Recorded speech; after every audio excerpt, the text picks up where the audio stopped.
Hello and welcome back to the season finale of season 2 of SHU Doing. I am your host, Aaron Burrell, alongside Paul Guarino. What's up, everybody? Long time coming for season 2. We are here. They say save the best for last, and that is exactly what we have done. Ladies and gentlemen, the one, the only, Geno Gonnello. Geno, thanks for joining the show. I appreciate you guys having me on. That's a great introduction. Probably the best introduction I've ever had. Nobody's really said Oh, don't save the best flatter for him. last, but I'll take it. You can put on your new reel, Yeah. it'll be the first clip. But we like to kick things off and kind of start with your SHU origin story. So if you want to let people know where you're from and why Sacred Heart was a school for you. Yeah, so originally from Jersey, grew up in North Jersey in a little town called North Haledon. It's very close to Patterson and Wayne. That's probably the easiest way to figure out where it is. Went to school, went to high school around there, went to Don Bosco and graduated from there. There was a few broadcasting things that were available to us there. Some cool things with MSG Varsity and things like that. And, I took some broadcasting camps. And as I was looking, I kind of, was unsure where I wanted to go. I actually didn't even look at SHU, to be honest. I didn't even know about it. One of my best friends looked at it and he told me about it. And I was like, oh, that's interesting. I'm going to visit, Quinnipiac and I'm going to visit Fairfield. Let me just throw it on the list and see, what it's all about. And just the first time I went there, I was like, there's something about this place, but it was a little gloomy, the whole day, it was a little rainy. So I was unsure, but the big thing was when I was looking, they were in the process of building the new communications building and building the new studios and all that stuff. And at the time I wanted to be on air, and that's the only thing I wanted to do, going to broadcasting camps, figuring all that stuff, trying to, Aaron's laughing because I'm sure he had the same type of situation for sure. And I was like, I need to get on air somewhere. And obviously, you have the Syracuses, you can go to Maryland, you can go to all these different places. But Sacred Heart was the one place that had the top quality studios, had the good program, had somewhat of a reputation with people that had gone there before. Obviously, I think the most notable one for us, Aaron, might have been Mario, just knowing, him, on ESPN and all that stuff. And the second time I went for Accepted Students Day.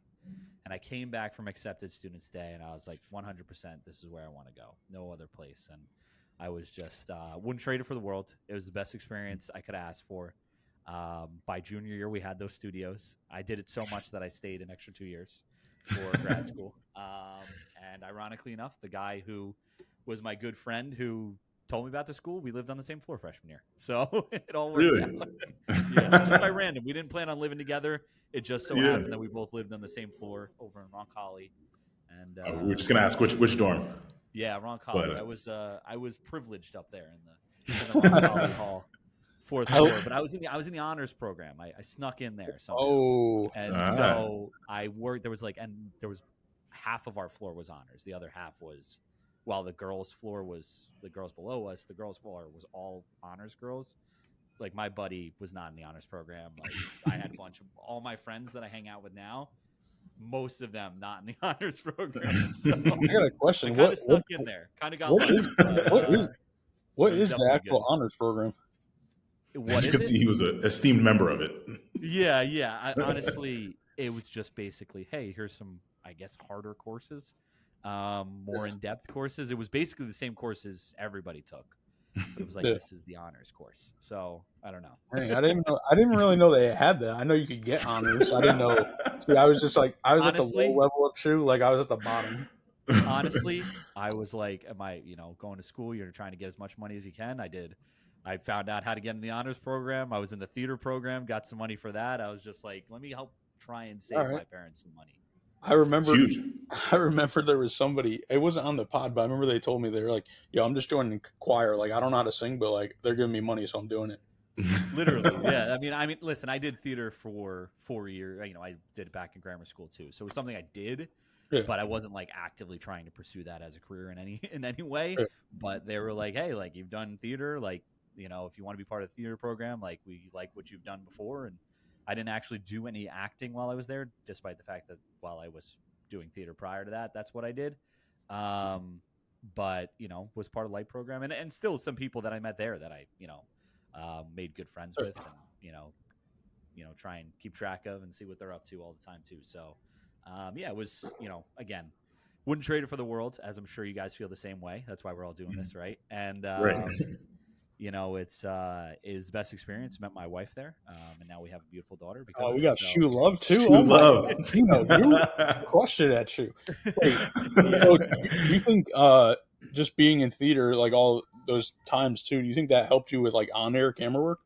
Yeah, definitely. I think you'll find a few people. I think even like I was looking through some stuff like Vin Scully, like was like a theater kid before he got on air and things like that. So I think it helped me feel more comfortable in front of people. But there's still that little bit of yes, you can do it in front of a couple hundred people maybe on a night in theater, and you're remembering your lines, you're practicing.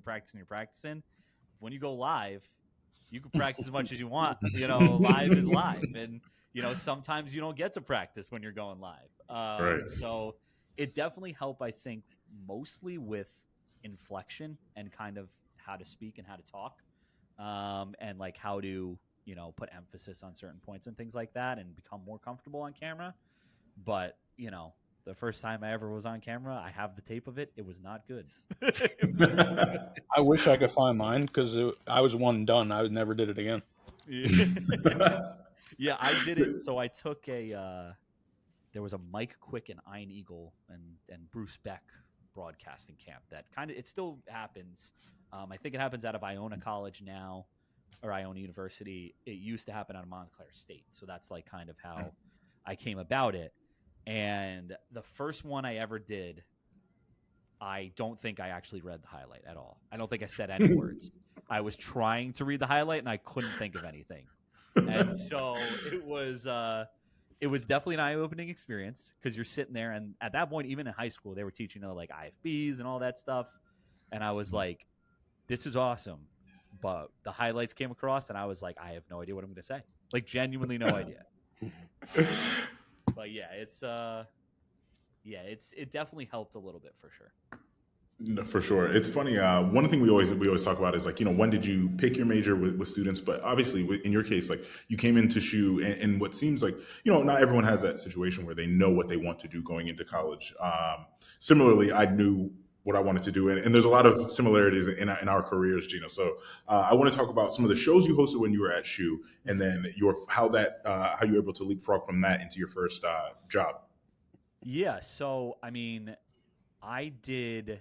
When I was in undergrad, it was less. I mean, we had a radio show because they had the studio over across from 63s and Flick over there.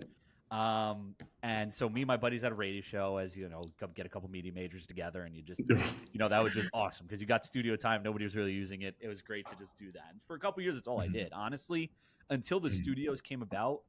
I kind of was a little lackadaisical. Like I'll admit, I was a little lackadaisical in like pursuing what I needed to pursue. It was, college was all new and making friends and doing the whole college thing. And then when the studios came around, I started to get more involved in it. We had obviously the Pulse that we were doing, and I contributed to that a little bit. And the live stuff when we would do live broadcasts from the football games, which is something we started to do, junior and more senior year. Well, for me, junior and more senior year. And I kind of, as I'm sure you did, Aaron, like forced myself into being like sideline reporter. I was like, hey, like nobody's doing this right now. Like I'll do it. And so for the first 2 years, I did a lot of that, like a lot of football sideline reporting, basketball sideline reporting. We ended up hosting we did a couple interviews with coaches and things like that. And then I ended up putting together senior year. I think it was senior year. It was either senior or second year of grad school. I can't remember which. We ended up doing a pregame show, and put that together. So I hosted that with Tamarick Wilson. We've had him on the show, friend of the show. We did that. We did halftime show, and he helped out on the pregame show as well. And we kind of implemented all those things because this was all new. We kind of were flying by the seat of our pants, not really sure what we were doing. Thorne was like, hey, like let's bring the cameras out there and see what we can do. And then we had eventually they got the jib out there, and they got all this stuff now that's you got the hockey arena and all that. That wasn't the thing. We were carrying cameras, getting cameras back and forth. It's built not character. like it is now. They got everything set up perfectly over there now. Yeah. But yeah, so I did that, and then of course when you get into grad school, Sports Buzz was the show that was the grad school show, and I hosted that, and that was, that grad school was really the opportunity for me that I really got to take advantage of what SHU had to offer, because I was a grad assistant, so I had a key to the studios. I'd use it to shoot my own stuff. I'd use it to shoot, Sacred Heart stuff. But yeah, those were like really the shows. I tried to be involved in as much as I could. But it was growing at the time that we were there. So it was like we were still trying new things and seeing what worked and seeing what didn't work. Right. I love that. It's funny.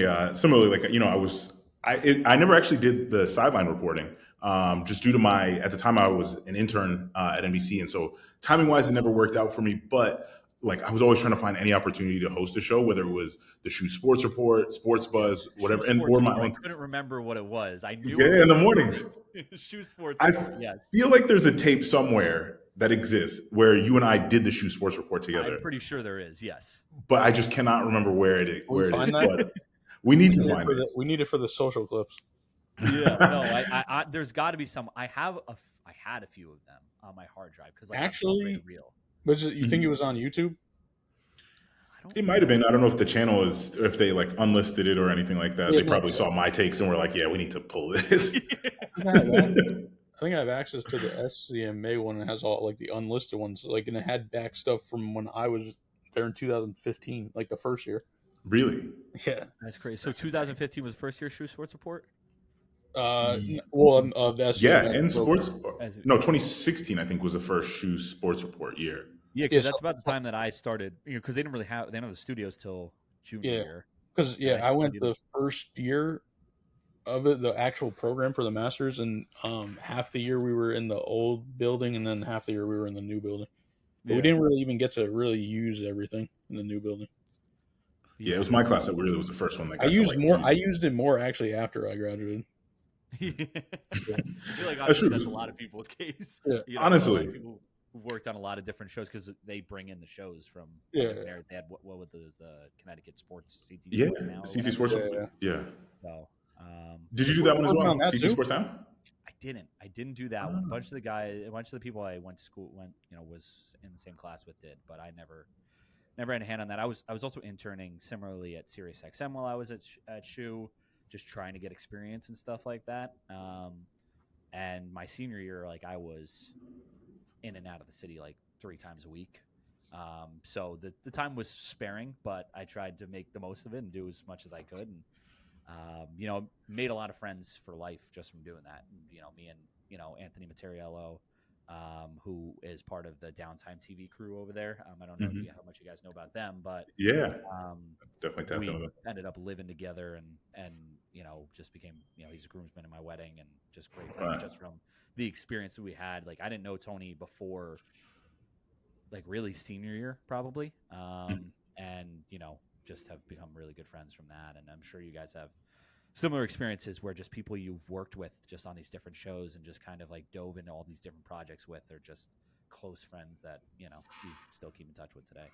For sure. It's like one of the like most interesting bits of advice I think I got when I was in grad school, which was like, don't just mentor or don't just look for like, don't just look to connect with people who are, further along in their career. Like also connect with the people who are just starting along with you, because then you get to see everyone's kind of career grow and you get to like champion each other and help each other out in all these different moments. And I know Anthony and Mike over at Downtime, like they've built their platform up from the ground up, and similarly, like when I was starting, I was, PG and I were working on a ton of different features where it was just like, we just got a camera from SHU.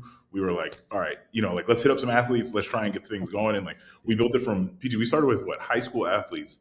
And then by the time we were like kind of nearing the end of it, we were doing like WNBA players. We had done, players for the yard goats, all different types of things. The World Cup.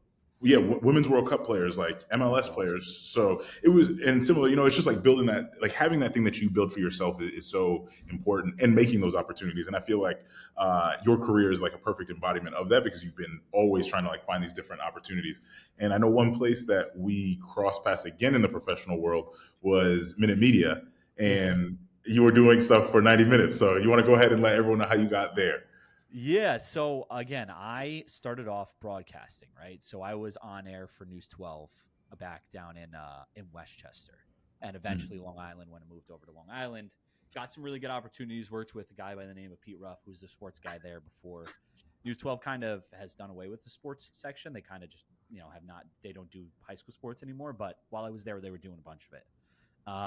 And so got a start there. Just, again, somebody I knew at SHU was working at News 12 in Connecticut, figured out some names of people, sent me some emails. I sent a resume out, got the opportunity. And so went to News 12, worked in the broadcasting world there for on air for 3 years, I think it was, out of college. COVID hit in the middle of all of that. And, I'm sitting at home doing nothing, then you're starting to do Zoom interviews with players from, I own a university or, in the middle of all that, I think was the Kobe thing before that or after that? It was right before. I think Kobe passed before, 2019, so end of 2019. Had a bunch of all that stuff, right? And did a bunch of all those things. COVID kind of stunted everything and moved me over to news for a little bit, which I don't know about you guys. I didn't love it as much. It's a lot heavier, and you're asking people a lot heavier questions. And, for sure. I got countless stories of just things that I'm just like, how is this even a real thing that happens today? And I just didn't love it.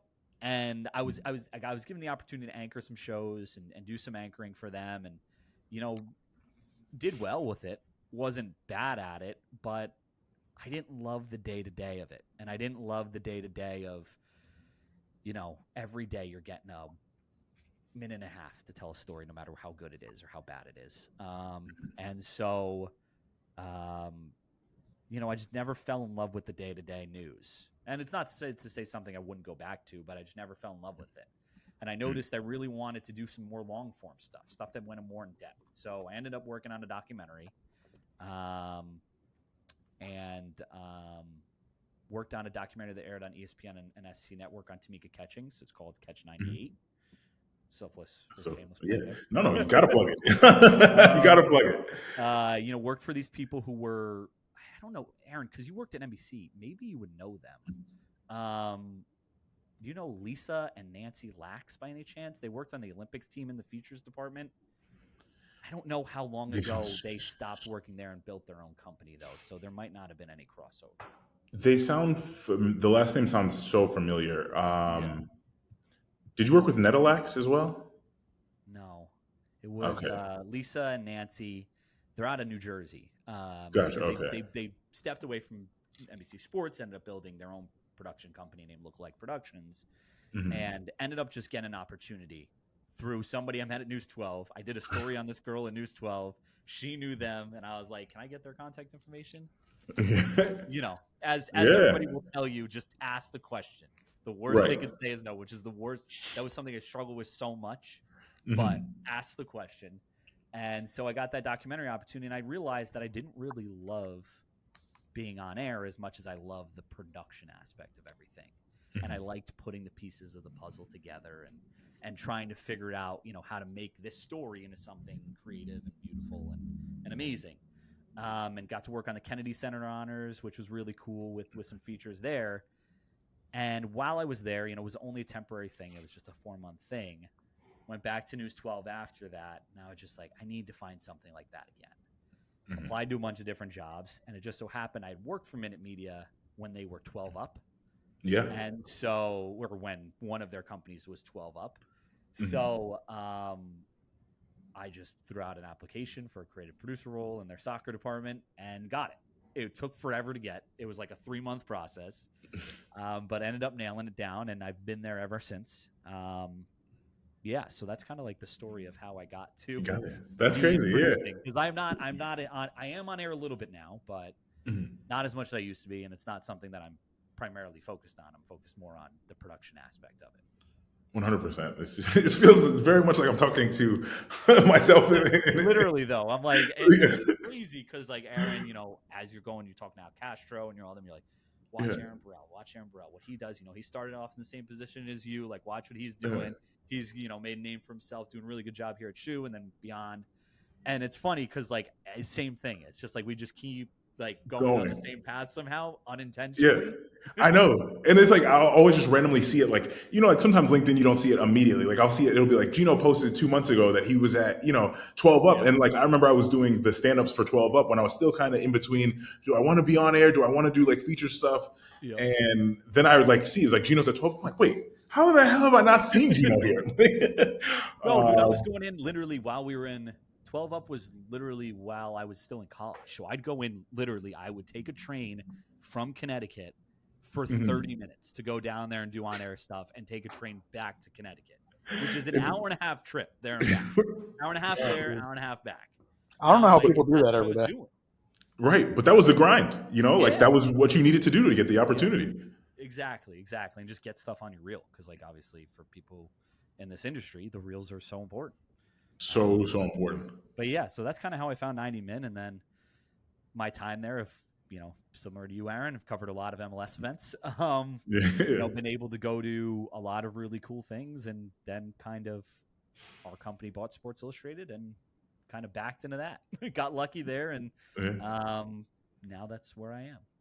That's awesome. It's funny. This interview came about because Geno and I actually ran into each other at MLS All-Star this year. I don't remember exactly how it happened. I think I was coming from somewhere inside the stadium, and I went out to the field, and I was trying to find one of my colleagues, and then all of a sudden I look and I'm like, Geno, like, and it's funny because like All-Star and PG can attest to this. PG's been he's across all sports as well, similar to you now where he's at multiple All-Stars, but it's like the running into people that to me is my favorite part of All-Star. And seeing you there, I was like, this is so crazy. I ended up sending the picture to Dr. Miller, and he gave a great, he was like, nice. I was like, thanks for the enthusiasm. I talked to him a little bit too. So, it's always good. I think that's the one thing about SHU that we've all found, right? I mean, I don't know about you guys, but for me personally, is there's still connections with the professors 100%. that I still have. I still talk to Thorne occasionally, still talk to Dr. Miller. If they ever need anything up there, I'm always trying to make myself available. Just because you build that relationship, because it isn't a massive school. It's not Syracuse is massive, or Maryland, or some of these other big communication schools, Northwestern.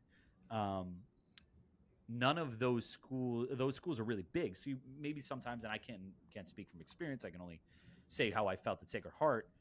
You get more of like a close feel with all your professors, like with Castro, and you're working together not only in class, but working on these shows and working on these different projects. And, it's just, you just build that relationship to the point where you're like, you can go back, and as long as they're still there, it's just like, hey, like, how's it going? Good to see you.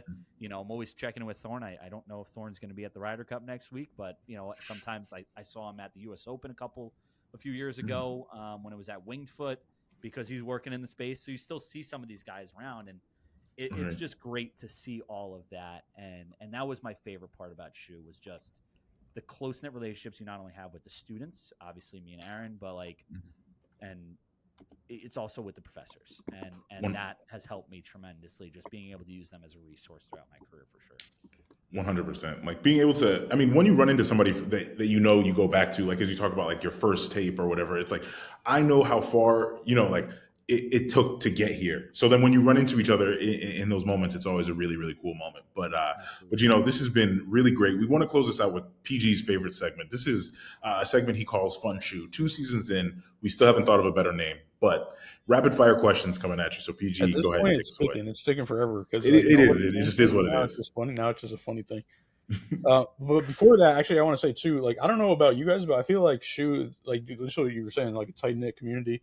Like, I feel like my other friends that went to different colleges, like, it's not like, I know a few that talk to a few of their friends from college, but like majority, I feel like don't, and going back there definitely don't either. So it's like, I don't know if it's a SHU thing or just like us, or maybe like the media program thing, but yeah. Yeah, I mean, it definitely. Me, like my wedding party was almost entirely SHU people. Like everybody on my side, except for my brother, I think was and my wife's cousin was a SHU person, and our friend group was formed because my wife lived next to quite literally my best friend, who I've known since high school.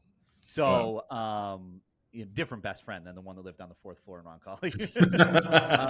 But yeah, like that's how our relationship was formed, and so that whole group still hangs out. We still talk. We still have Snapchat groups and stuff like that. It is kind of crazy because, like, you're right. I feel like some people find their people in high school or maybe grammar school or their town or whatever, and some others find them in college. For us, and it seems like for you guys, it was college. Like I just hang out with all those guys and talk to those guys and girls that my wife is friends with, who I've known for 10 plus years now. Talk to them all the time, and it's it's crazy how the relationships you can build there. Seriously. All right. So, what was your favorite dorm on campus? Well, I only lived in 2 of them, so I guess I'll say Roncalli because the other one was Oakwood when they moved out there. Jeez. I was supposed to live in North, and then there was too many people living in North, and so I moved out to Roncalli, and then after that, I was like, I moved out to Oakwood, and then after that, I was just like, all right, I'm getting a house. North. What about your favorite, your favorite meal? I would get a burger from Linda's almost all the time with a side of fries, and then I'd get buffalo sauce and ranch sauce on the side and just dip the fries in there and mix it together. I think I got that. Either a buffalo chicken wrap or that almost every day. What about any favorite professors? I think the 2 that stand out are Professor Alicastro and Professor Thorne. And Thorne I didn't really take until you get to grad school, really. But from the 2 years that I spent there, we like very much bonded and spent a lot of time together just being GA and being there. And then Alicastro is just his stories, his everything about everything that he's done in his life is just so cool. And it's like it makes you his stories make you want to keep going back and keep pursuing that career for sure. Right. Well, Miller's going to be a little disappointed with that answer.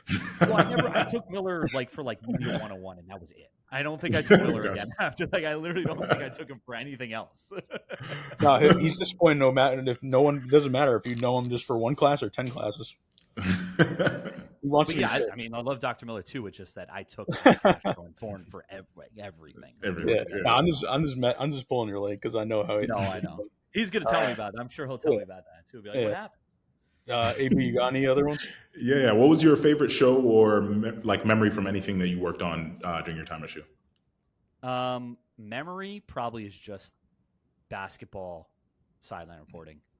I love college basketball, being able to do that, talk with the coaches, and being there for their first playoff win in however long it was against LIU. I think it was.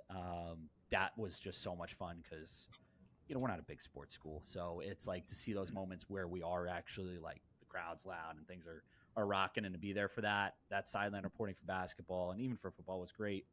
And then the favorite show probably just I don't know. I think favorite show more personally to me probably might be like the pregame shows or the halftime shows because we really created that.